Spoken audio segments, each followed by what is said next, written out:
जय श्री कृष्णा। कैसे हैं आप लोग फ्रेंड्स। आज की चर्चा जो होने जा रही है वो राहु देव से संबंधित होने जा रही है। राहु देव जो कि अपना राशि परिवर्तन 18 मई 2025 को करने जा रहे हैं। 18 मई तक, क्योंकि अप्रैल चल रहा है और लगभग ये एक माह का समय है। तो इस समय पर क्योंकि ग्रह जब जाता है तो उसका एक पुनर्गमन समय प्रारंभ हो जाता है, जबकि उसके सर्वाधिक प्रभाव उस भाव के और आने वाले भाव के आपको प्राप्त होते हैं। प्रत्येक ग्रह के साथ ऐसा होता है, चाहे वो राहु हो, चाहे शनि हो, चाहे सूर्य हो, चाहे मंगल हो, बुध हो, कोई भी ग्रह हो, वो अपने सर्वाधिक श्रेष्ठ प्रभाव देने का प्रयास करता है। ऐसी स्थिति में राहु का ये सफलतादायक समय, क्योंकि राहु इस समय आपके उपचय भाव से गोचर कर रहे हैं और यहाँ पर सर्वाधिक श्रेष्ठ प्रभाव इनके माने जाते हैं। जैसा कि हम सभी लोग जानते हैं कि राहु मीन राशि से गोचर कर रहे हैं और ये क्योंकि इनकी चाल वक्री होती है, ये सदैव उल्टी गति से ही गोचर करते हैं। कलयुग में देखिए, कलयुग पाप प्रधान है, राहु पाप प्रधान है। जब दो एक ही प्रवृत्ति के मित्र एक दूसरे के साथ में होते हैं तो उनके प्रभाव सर्वश्रेष्ठ होते हैं और सबसे ज़्यादा बढ़े हुए होते हैं। तो ऐसी स्थिति में यहाँ पर राहु के पुनर्गमन प्रभाव चालू हो गए हैं, जो कि आपको मिलने भी आरंभ हो गए हैं। आपके जीवन में जो भी घटनाएं घटित हो रही हैं, अचानक घटित हो रही हैं और उनका आपको पहले से भान भी नहीं होता है। तो ऐसी स्थिति में आपके लिए क्या स्थितियां निकल कर आने वाली हैं, इन पर पूर्णतया चर्चा करते हैं। तो बनी रहिए हमारे साथ इस वीडियो में। यदि आपके लग्न में 10 नंबर बना हुआ है तो ये राशिफल आपके लिए। यदि कुंडली में कहीं भी चंद्रमा के साथ 10 नंबर बना हुआ है तो ये राशिफल आपके लिए।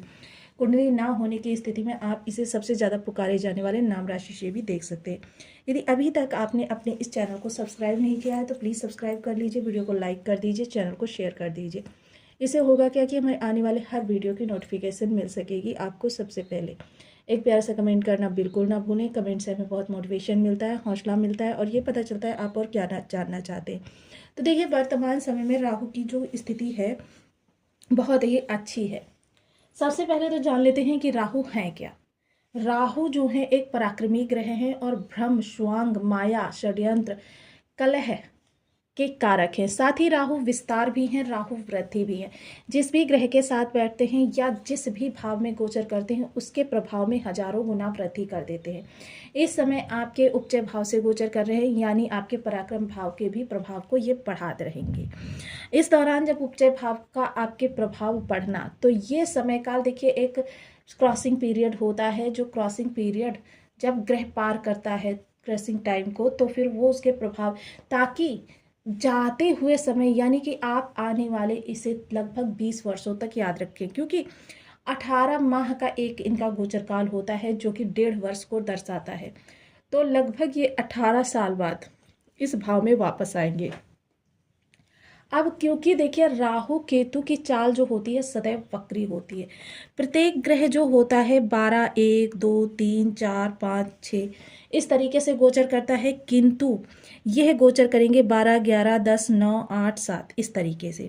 अब इनके प्रभाव, ताकि आने वाले समय में आप इस समय को याद कर सके, राहु के आपको इस तरीके से प्रभाव प्राप्त होने वाले हैं। यहाँ पर इनके साथ में गोचर हो रहा है सूर्य का और साथ में ही गोचर हो रहा है शनि का, बुध का और शुक्र का। तो ये प्रभाव आपके लिए बेहद विस्तार पूर्वक रहने वाले हैं। विस्तार करेंगे ये आपकी चीज़ों को, जो भी कार्य कारोबार आप कर रहे हैं उसका। इस दौरान आपके प्रयासों को गति प्राप्त होगी। प्रयास जो हैं आगे बढ़ते हुए दिखाई देंगे। बेहद कर्मठ व्यक्ति रहने वाले हैं आप। वहीं राहु जो हैं वो आपके जीवन में देखिए एक निरंतरता भी लेकर आते हैं। राहु ये नहीं कहते हैं कि आप बैठो, राहु कहते हैं स्मार्ट वर्क करो। इसके अतिरिक्त देखिए, कलयुग में यदि किसी ग्रह को प्रधानता दी जाती है तो वो राहु को दी जाती है, क्योंकि राहु एक साथ 6 भावों को कंट्रोल करते हैं। 6 भाव कंट्रोल करने के कारण, और यदि यहीं इनकी दृष्टियों में किसी भी प्रकार से, आप सपोज कीजिए आपके पराक्रम भाव में बैठे हुए हैं, इन्होंने सप्तम को और आपके लाभ को और आपके भाग्य को, तीनों ही महत्वपूर्ण भाव में प्रभावित किया। वहीं भाग्य में बैठे हुए हैं केतु महाराज। अब केतु महाराज जब भाग्य में बैठे हुए हैं और राहु की इन पर जब दृष्टि जाएगी, तो केतु महाराज को परम सात्विक ग्रह माना जाता है, किंतु सात्विक ग्रह होने के साथ साथ ये राहु की दृष्टि के कारण पापमयी हो जाते हैं, और जब ये पापमयी हो जाते हैं तो इनके प्रभाव भी पापवत आपको प्राप्त होने वाले। अब यहाँ से ये लग्न को देखेंगे, पराक्रम को देखेंगे, ज्ञान को देखेंगे। बेहद महत्वपूर्ण 6 भाव हैं। अब यहीं इनकी दृष्टियों के मध्य में कहीं कोई 3 दृष्टि वाला और भी कोई ग्रह आ गया तो ये उसको भी खराब कर देते हैं। फलतः आपके मोस्टली भाव क्या होता है, खराब हो जाते हैं किसी ना किसी तरीके से। जब ये भाव आपके लिए अरिष्ट कारक हो जाते हैं तो इनके प्रभाव भी आपके लिए अरिष्ट कारक ही प्राप्त होने वाले हैं। तो इसके लिए आपको करना क्या है, सबसे पहले तो इस दौरान आपके लिए चीज़ें जो है बेहद विशेष होती हुई देखी जाएंगी। यहाँ राहु आपके जीवन में देखिए जहाँ उन्नति लाने के लिए जाने जाते हैं, आपको रातों रात ऊंचाई पर ले जाने के लिए जाने जाते हैं, रातों रात आपके जीवन में धन समृद्धि कीर्ति का पहाड़ खड़ा कर देते हैं, वहीं रातों रात आपको आपकी समृद्धि से गिराने का कार्य भी करते हैं। किंतु देखिए षड्यंत्र के कारक हैं, कलह के कारक हैं, आपको उलझा कर रखना, आपको भ्रम में रखना, भ्रम के कारण आपको दिशा न प्राप्त करने देना, ये सारी चीज़ें राहु के ही कार्य क्षेत्र में आती हैं। फैशन मॉडलिंग ये सारी चीज़ें भी राहु के ही कार्य क्षेत्र में आती हैं। राहु जो हैं आपके जीवन में, क्योंकि सोच हैं, ये सोच के द्वारा आपकी सोच को इतना ज़्यादा एक्टिव कर देते हैं कि आपकी सोच उसी तरीके से क्रियान्वित होने लगती है। अगर राहु ने ठान लिया कि आपको ऊंचाई पर लेकर जाना है तो आपका माइंड आपको उसी तरीके के थॉट देना प्रारंभ कर देगा और आप उन्हीं विचारों के द्वारा कार्यों को करके एकदम रातों रात स्टार बन जाते हैं। और अगर राहु आपको नीचे गिराने पर आ जाए तो आपके ही दिमाग में कुछ इस तरीके के थॉट्स देना प्रारंभ कर देगा। सबकॉन्शियस माइंड भी राहु को कहा जाता है। जब सबकॉन्शियस माइंड को ये प्रभावित करते तो चीज़ों को थोड़ा सा विपरीत भी करते हैं। आपके ही माइंड के द्वारा आपको कुछ ऐसी सोच दे देते हैं, ऐसे प्रभाव दे देते हैं, कुछ ऐसे लोगों से मिलवा देते हैं कि आप व्यसन की ओर अग्रसर हो जाते हैं। आप स्वयं के भविष्य को खराब कर लेते हैं, यहाँ तक कि पूरा परिवार आपके ही कारण तनावग्रस्त हो जाता है। पूरे परिवार यानी कि पूरे कुटुंब को परेशान करने का कार्य करते हैं राहु महाराज। अब ऐसे राहु महाराज की स्थिति जब ये पुनर्गमन समय प्रारंभ हो रहा है और आपके लिए चीज़ों को बहुत ही ज़्यादा इस दौरान समझने की आवश्यकता है, तो यह चीज़ें आपके लिए विस्तार पूर्वक हम यहाँ पर आपके लिए चर्चा करने वाले। सबसे अच्छी बात इस दौरान क्या हो रही है कि राहु जो हैं यहाँ पर कुछ ऐसा करेंगे, जो करेंगे लेकिन अचानक ही करेंगे, कि आप आने वाले समय में इस समय को सदैव याद रखें। ऐसी स्थिति उत्पन्न करेंगे कि स्थितियों को अनुकूल करने में या प्रतिकूल करने में आपको 1 मिनट का समय लगेगा। तो इसलिए यह समय काल जो होगा बहुत ही आपके लिए, क्योंकि राहु इस भाव को आपको सदैव यह समय याद रखवाना चाहेंगे। क्योंकि एक तो इनके जो अधिपति हैं शनिदेव महाराज, उनकी भी युति यहाँ पर हो रही है और वहीं यहाँ पर इनके साथ सूर्य और शुक्र बुध की भी युति हो रही है और राहु का पुनर्गमन समय प्रारंभ होगा, क्रॉसिंग पीरियड। तो यह स्थिति आपके लिए किस तरीके से रहने वाली है, इस पर पूर्णतया चर्चा करेंगे इस वीडियो में। तो सबसे पहले राहु जो यहाँ पर बैठे हुए हैं, देखिए इस समय से इनके प्रभाव जो है सने सने सने सने ऐसे आपको प्राप्त होते हुए दिखाई देंगे।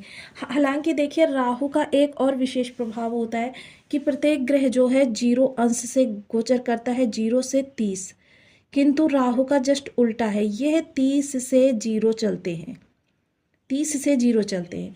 अब जब ये देखिए 30 से ही यहाँ पर ये अब इस समय पर 1 अंश की डिग्री पर है। इनकी डिग्री जो वर्तमान समय में है वो 1 अंश है, लेकिन ये 1 अंश भी क्योंकि राहु के पास कुंडली का कोई भाव नहीं है, ये छाया ग्रह हैं और जिस भी भाव में बैठते हैं उस भाव पर अपना पूर्ण आधिपत्य जमा लेते हैं। अब यह छाया ग्रह जब इधर से इधर चलेगा तो यहाँ पर 30 से प्रवेश करेगा, 30 से प्रवेश करेगा। यह आपका है धन का सबसे महत्वपूर्ण घर। यहाँ से आपकी वाणी को भी देखते हैं, आपके कुटुंब को भी देखते हैं, आपके रक्त के रिलेशन को भी देखते हैं, आपके संचित धन को भी देखते हैं, आपकी भाषा शैली किस प्रकार की रहेगी ये भी देखते हैं और आपकी पैतृक संपत्ति भी देखते हैं। राहु के यहाँ पर जो प्रभाव रहेंगे सबसे पहले आपके निर्णय को प्रभावित करेंगे। इस दौरान यदि आपको कोई महत्वपूर्ण निर्णय लेना है तो उसमें भ्रमकारक स्थिति में बिल्कुल भी ना रहें। जो भी निर्णय लें वह अपने किसी हितैषी सलाहकार या फिर अपने विश्वसनीय के साथ पूर्ण शांत चित्त से विचार विमर्श के बाद ही लें, क्योंकि राहु इस दौरान आपको भ्रम के चक्रव्यूह में फंसाने का पूरा प्रयास करेंगे। यह चक्रव्यूह ऐसा होगा कि जो आपको सही गलत का भेद नहीं प्राप्त होने देगा। चीज़ों को अनुकूल करने में राहु का बहुत विशेष हाथ होता है और प्रतिकूल करने में भी बहुत विशेष हाथ होता है। कोई शिक्षण संबंधी आपके व्यवधान हैं, उनको दूर करने के लिए इस समय पर आपको किसी प्रयास की आवश्यकता नहीं होती। टेक्नोलॉजी में किसी भी प्रकार से आप सीख रहे हैं या किसी शिक्षण संस्थान में हैं, तो भी समय आपके लिए अनुकूल रहने वाला है। इलेक्ट्रॉनिक्स से जुड़े हुए लोगों के लिए या फिर बिजली उद्योग से जुड़े हुए लोगों के लिए या फिर जो भी फिल्म इंडस्ट्री या फिर सोशल मीडिया या फिर इन सभी चीज़ों के कार्य क्षेत्रों में, उनके लिए यह समय काल स्वर्णिम हो सकता है। इसके अतिरिक्त जो लोग भी अपने छोटे भाई बहनों के भविष्य को लेकर, शिक्षण को लेकर या फिर किसी भी प्रकार से उनके जीवन में पर्सनल परेशानियों को लेकर किसी भी प्रकार से परेशान थे, उनके लिए यह समय काल अच्छा रहेगा। वहीं राहु की जब ये पंचम दृष्टि यहाँ प्रभावित करेगी तो जीवन साथी के साथ इस दौरान देखिए थोड़े से आपके मनमुटाव चलते हुए दिखाई देंगे। मनमुटाव देखिए हालांकि ये ज़्यादा बड़े नहीं होंगे, लेकिन क्योंकि राहु की विशेषता होती है, जब राहु यहाँ पर अपने प्रभाव देने प्रारंभ करते हैं तो क्या होता है कि राहु का जो प्रभाव होता है वो रिश्तों को बिल्कुल बनने भी नहीं देता है माधुर्यपूर्ण, और रिश्तों को टूटने भी नहीं देता है। डेली इनकम से जुड़ी हुई इस समय पर थोड़ी सी असमंजस की स्थिति आपकी आ सकती है, जिसके लिए हम अंत में कुछ उपाय बताएंगे, वो आप उपाय करते रहें। हालांकि जो कुछ भी करें पूर्ण आत्मविश्वास के साथ करें, सबकॉन्शियस माइंड को सदैव फ्री रखें, उसमें कोई निगेटिविटी ना आने दें, क्योंकि सबकॉन्शियस माइंड को फ्री रखना भी बहुत बड़ा उपाय हो सकता है आपके राहु को सही करने के लिए। व्यापार में देखिए, क्योंकि राहु जो हैं आपके अभी उत्तरा भाद्रपद नक्षत्र से गोचर कर रहे हैं और अभी वर्तमान समय में ही 4 दिनों में ये पूर्वा भाद्रपद नक्षत्र में गोचर करते हुए दिखाई देंगे। जब ये उस नक्षत्र से गोचर करेंगे तो क्या होगा कि आपके देखिए गुरु का साथ इनको प्राप्त हो जाएगा। गुरु जो कारक स्थान पर बैठे हुए हैं, यहाँ पर गुरु को का भाव बल प्राप्त हो जाता है, जिसके प्रभाव से गुरु यहाँ पर आपको अच्छे प्रभाव देते हुए देखे जाते हैं। सप्तम दृष्टि आपके भाग्य भाव पर जाएगी तो भाग्य भाव से की प्रभाव से आपको इस दौरान कहीं यात्रा करने के लिए भी मिल सकता है। टूर एंड ट्रैवल से जुड़े हुए लोगों के लिए, पर्यटन उद्योग से जुड़े हुए लोगों के लिए यह समय काफ़ी भाग दौड़ भरा सिद्ध होने वाला है। इसमें कोई आपको अपॉर्चुनिटी भी प्राप्त हो सकती है। भाग्य का साथ मिलेगा, पिता का साथ सहयोग प्राप्त होगा। नवम दृष्टि राहु की जो अमृतमयी कही जाती है, ये अमृत काल भी है आपका, कह सकते हैं, क्योंकि इस समय जब सर्वाधिक प्रभाव प्राप्त होते हैं तो राहु का यहाँ पर अमृत काल भी हो सकता है।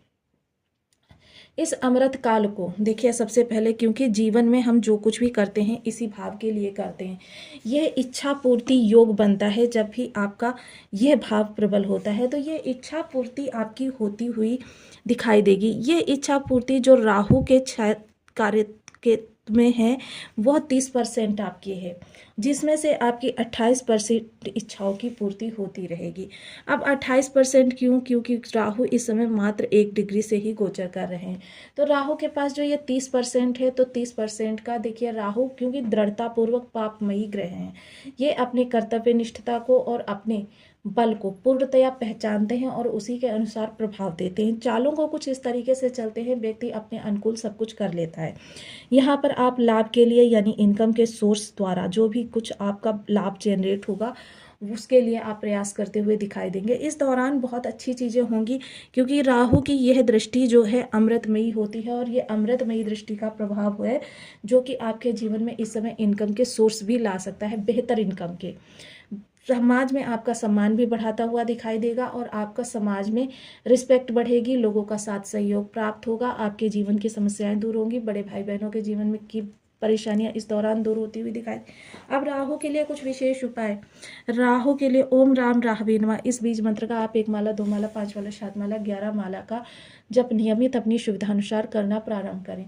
इसके अतिरिक्त राहु का सबसे बड़ा कंट्रोलर जो है वो गुरु है। गुरु के लिए केसर का तिलक मस्तक, कंठ, जिह्वा पर करें। इसके अतिरिक्त आप अंधजनों को, जो भी अंधजन लोग होते हैं, 10 अंधजनों को वर्ष में एक बार एक साथ भोजन कराएं। इससे भी आपकी राहु की नेगेटिविटी दूर होगी। सफाई कर्मी को नित्य प्रति उनकी आवश्यकता की कुछ हवा चीज़ें प्रदान करते रहें। हालांकि शनिवार को देंगे, नित्य प्रति नहीं दे सकते तो शनिवार को अवश्य दें। तो आपको वीडियो कैसी लगी मुझे कमेंट बॉक्स में ज़रूर बताएं। चैनल पर न्यू है तो प्लीज़ वीडियो को लाइक शेयर